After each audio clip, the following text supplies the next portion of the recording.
Le danger sur les abeilles, il est multiple, hein, et en plus il est difficilement identifiable parce qu'il y a des facteurs, tout un tas de facteurs qui mettent l'abeille en danger, quoi. Le premier étant les pesticides, à notre point de vue, et ensuite le varroa, bon, les conditions climatiques, mais ça on les a toujours eues.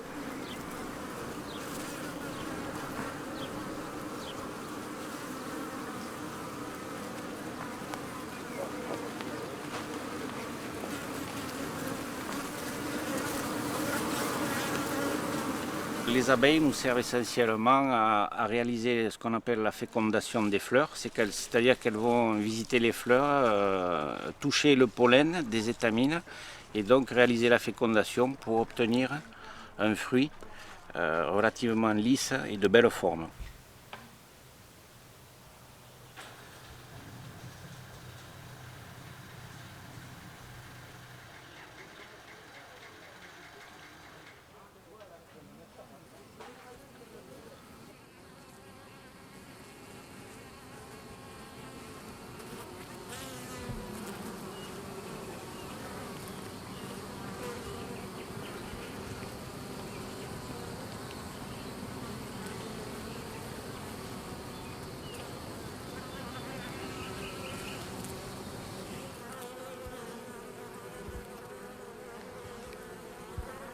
Les problèmes qu'on a, c'est les traitements de voisins agriculteurs indélicats qui ne respectent pas,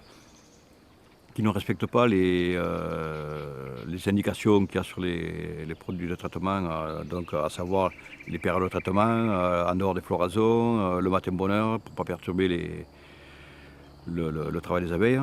En produits phytosanitaires, nous n'utilisons que des produits homologués.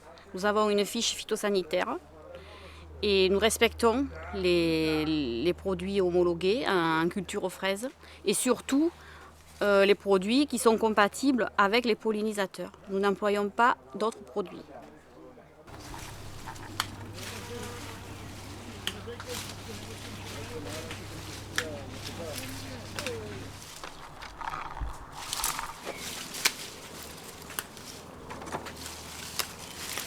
Engrais agricole, je ne pense pas qu'il y ait un gros effet, surtout les pesticides.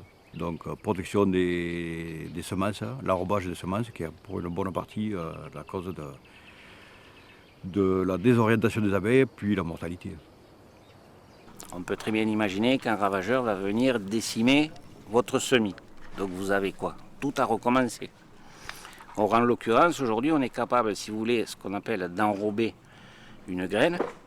Ça va être comme une pilule. Et à l'intérieur de cet enrobage, on va intégrer une matière active.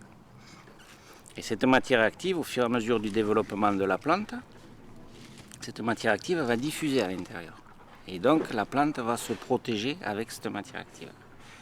Et en l'occurrence, là, effectivement, vous avez des matières actives qui sont répulsives vis-à-vis des abeilles. On s'est rendu compte que les nouveaux insecticides qui sont apparus sur le marché ces dernières années, des insecticides systémiques pour la plupart, ont malheureusement l'inconvénient de désorienter les abeilles.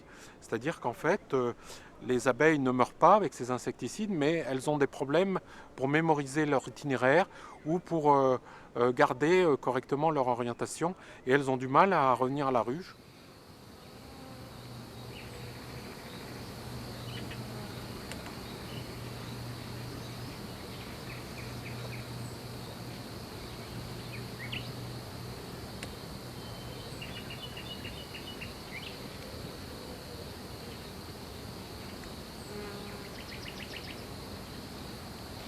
Si l'abeille tend à diminuer, voire à disparaître, et si son activité, on va dire, est perturbée dans les milieux naturels, nous, effectivement, dans nos cultures sous abri, on aura moins de présence naturelle.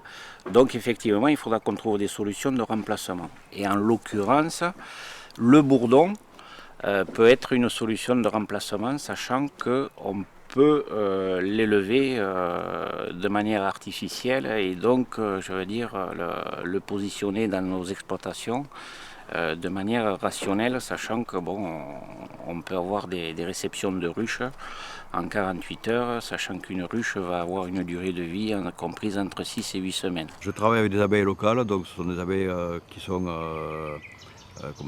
travailleuses, C'est une abeille noire, travailleuse, qui est agressive. Donc j'interviens le moins possible sur la ruche, donc il n'y a pas de sélection de reine, il n'y a pas d'intervention de ma part, si ce n'est la nature. J'alimente pas l'hiver avec des préparations à base de sirop de sucre. Je laisse dans la mesure possible des cadres de miel puisque ça fait partie de leur provision, de manière que la s'autosuffise.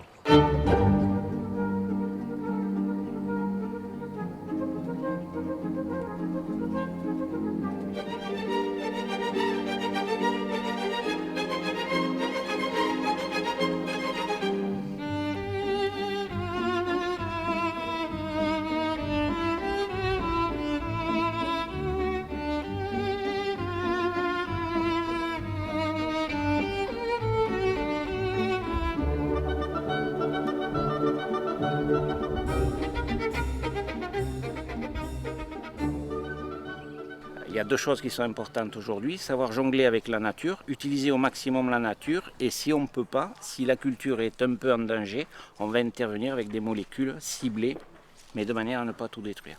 L'abeille bénéficie d'une image dans la population, ce qui fait que nos gouvernants sont obligés d'en tenir compte, bien que les grandes marques ont d'autres soucis, notamment le profit, donc c'est un petit peu le pot de terre contre le pot de fer. Mais quand même, l'abeille, on sait que c'est un marqueur dans la nature.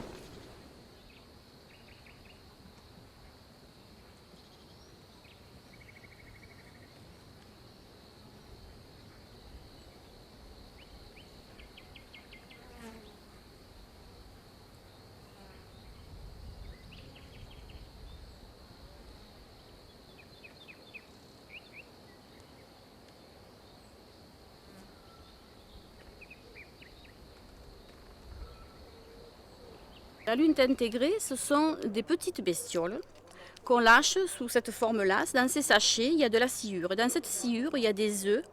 Ces œufs, ils éclosent avec les conditions climatiques de la serre, de la structure.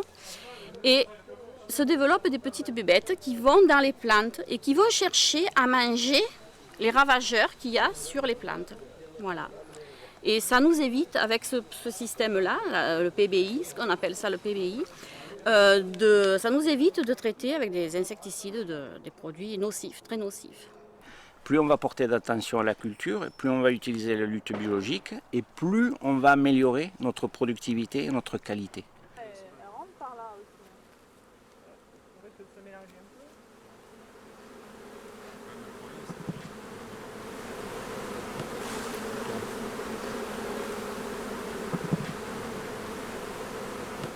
Il y a des abeilles qui sont beaucoup plus velues que d'autres.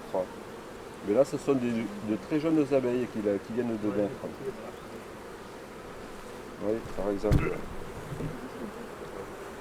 Là, vous voyez, celle-ci, là, qui est juste de naître. Oui.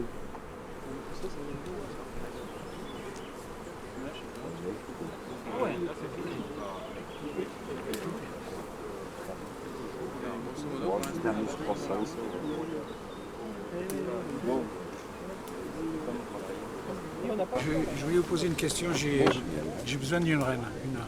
Est-ce que j'ai pas plus intérêt à attraper la vieille reine et la tuer, puis laisser les abeilles faire le reste, que de faire ça Oui, mais là on est dans les... On peut dire que l'homme, donc par son action sur l'environnement, a un effet à la fois néfaste sur les abeilles, mais il peut avoir un rôle favorable en renouvelant les abeilles, en favorisant l'élevage, en leur proposant des conditions de vie, quand même la ruche qui est conditions de vie favorables.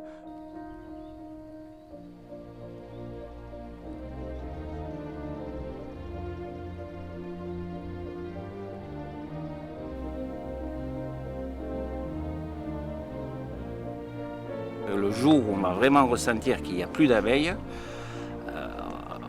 on se posera beaucoup de questions.